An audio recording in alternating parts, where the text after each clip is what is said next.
Bismillahirrahmanirrahim. Assalamualaikum warahmatullahi wabarakatuh.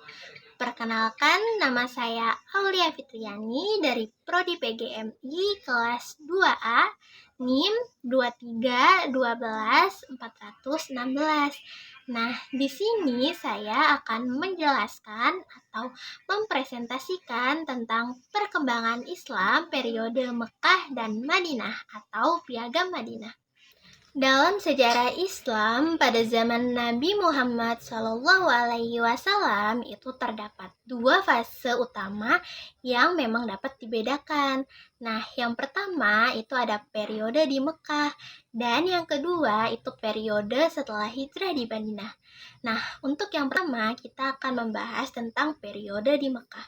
Jadi, periode di Mekah merupakan waktu di mana Nabi Muhammad SAW itu melakukan misi dakwahnya untuk memperkenalkan ajaran Islam kepada individu-individu secara personal. Jadi, fase ini itu ditandai dengan upaya keras untuk menyebarkan pesan keesaan Allah dan nilai-nilai agama pada masyarakat yang tadinya itu memang belum terpapar oleh Islam. Dan dakwah ini itu difokuskan kepada aspek ibadahnya yang menekankan kita langsung antara hubungan manusia dengan Allah serta memperkuat keimanan dan praktik-praktik spiritualnya dalam kehidupan sehari-hari. Nah, selanjutnya yang kita bahas itu adalah fase yang kedua atau periode kedua. Nah, jadi selanjutnya itu ada masa setelah hijrah di Madinah. Jadi, menurut Syekh Safiur Rahman Al-Mubarakfuri, fase berikutnya itu dalam sejarah Islam adalah masa setelah hijrah ke Madinah.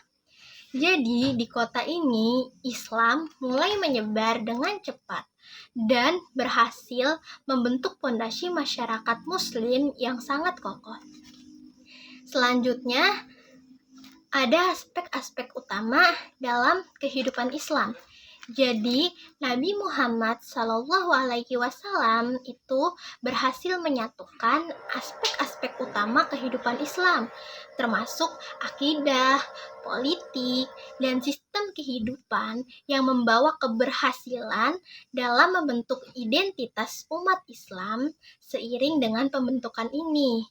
Nabi Muhammad SAW itu menyadari pentingnya menjaga hubungan yang harmonis di antara sesama muslim dan juga dengan non-muslim.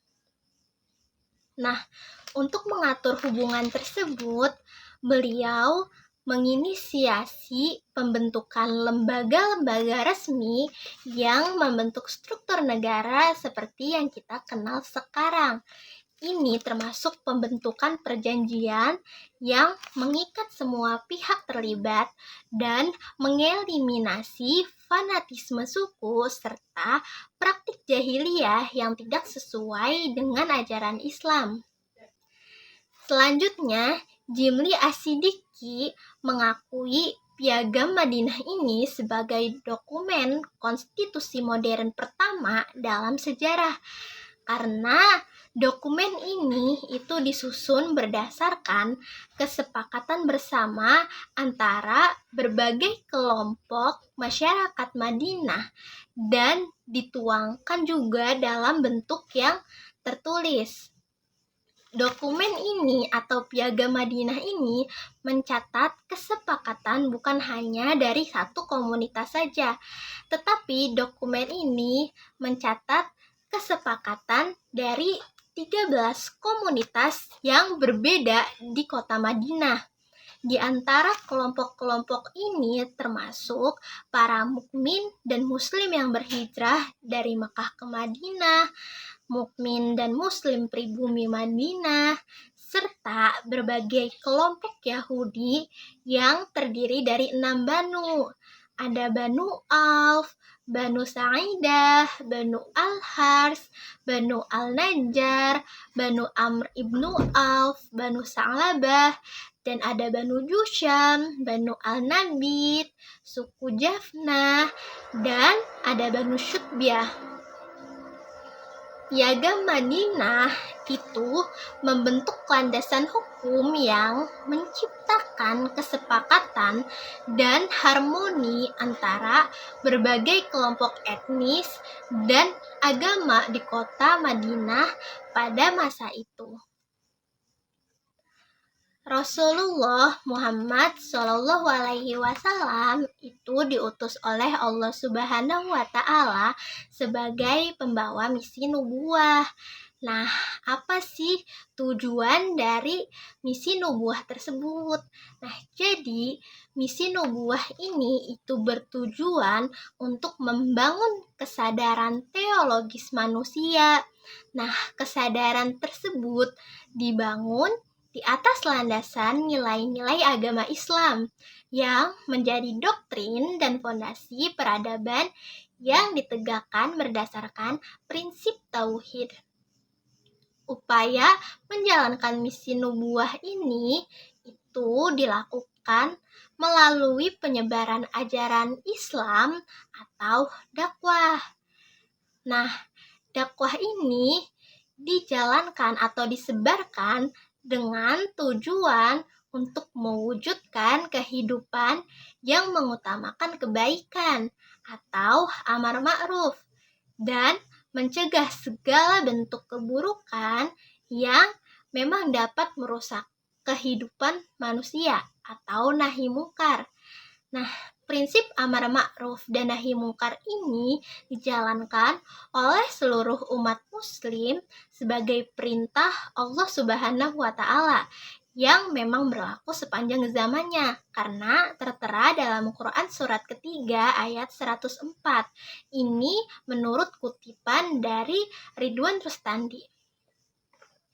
Nah, setelah kita bahas tadi, jadi dari Piagam Madinah ini dapat disimpulkan bahwa Rasulullah Shallallahu Alaihi Wasallam adalah sosok yang demokratis. Meskipun memiliki kekuasaan yang besar untuk mengatur negara secara otoriter, tetapi beliau memilih untuk melibatkan seluruh warga Madinah dalam proses musyawarahnya. Jadi, ini menunjukkan bahwa meskipun Rasulullah Muhammad SAW adalah seorang nabi dan pemimpin yang memiliki otoritas yang kuat dari sudut pandang teologis maupun kepemimpinannya, beliau memilih untuk menggunakan cara musyawarah ini sebagai cara untuk membentuk keputusan yang berkaitan dengan negara. Nah, selanjutnya, menurut Zainal Abidin Ahmad, Rasulullah Shallallahu Alaihi Wasallam ini dianggap sebagai seorang negarawan dan legislator yang sangat berpengalaman. Nah, pada masanya ini, beliau telah merumuskan sebuah dokumen hukum yang dikenal sebagai Piagam Madinah, yang menjamin kepentingan semua penduduk Madinah tanpa membeda-bedakan agama mereka. Jadi, ada 3 pandangan berbeda terhadap status Piagam Madinah ini. Yang pertama yaitu sebagai piagam. Nah, yang kedua itu sebagai perjanjian antara Muslim dan Yahudi. Dan yang ketiga atau yang terakhir itu sebagai konstitusi negara. Tetapi di sini penulis cenderung memandang Piagam Madinah ini sebagai konstitusi negara. Nah, selanjutnya menurut Bandari dalam karyanya Principles of Politics, sebuah konstitusi itu harus mencakup beberapa unsur. Nah, yang pertama itu perlindungan terhadap hak-hak manusia oleh negara yang disebut Constitutions of Liberty. Dan yang kedua itu struktur organisasi pemerintahan yang disebut Constitutions of Government. Dan yang ketiga itu prinsip kedaulatan dan pembagian kekuasaan yang disebut Constitutions of Sovereignty. Nah, oleh karena itu, hal tersebut yang telah dijelaskan tadi itu dapat dijelaskan pada pasal 25 ini. Jadi, di pasal 25 dari Piagam Madinah ini menegaskan bahwa kaum Yahudi itu memiliki hak yang sama dengan kaum Muslim untuk menjalankan agama mereka secara bebas, memberikan jaminan terhadap kebebasan beragama yang merupakan hak asasi manusia.